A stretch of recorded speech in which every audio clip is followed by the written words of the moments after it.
hell, and who's in it today on Made for Glory.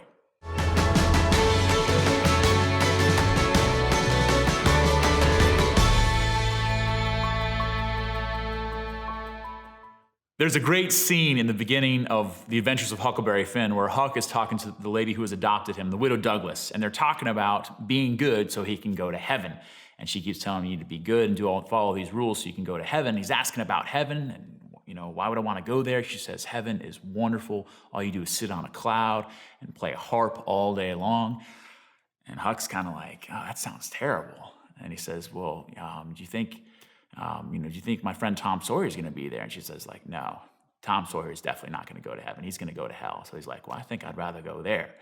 So the question we have to ask ourselves is, who is in hell and why are they sent there? And how does that affect our lives today? Now, the response to that is the reality of heaven is much more than just playing a harp on a cloud. That heaven is the fulfillment of all desire, all the desires of our hearts fulfilled in God, who is the source of love and light, and eternal union with God and all of the blessed in heaven. When we talk about hell, hell is the realization that God takes our freedom seriously.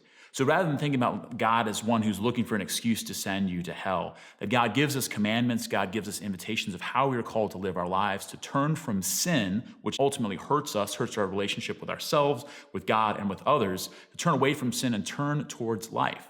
But when we don't do that, God actually takes your decision and my decision, takes our freedom seriously. So God is not going to force anyone into heaven. So when we talk about the reality of hell, we're saying that fundamentally that God has created us with free will and he actually respects that free will.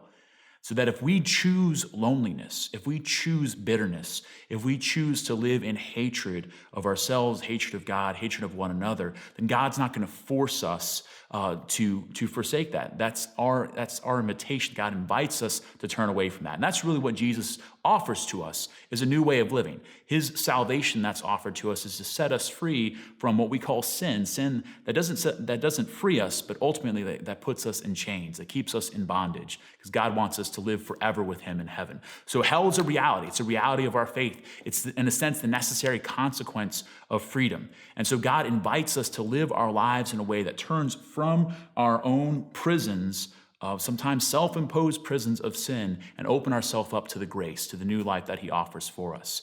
So we need to pray for every single person who's alive today, all those who maybe are living a life that's leading towards hell, leading towards that place of separation, that place of loss, that place of pain, and that we need to be a light to them to help them to recognize that God has more for them, because God has more for each and every one of us. No matter what we've done in our past, that God wants to do something beautiful for us, because you and I were made for glory.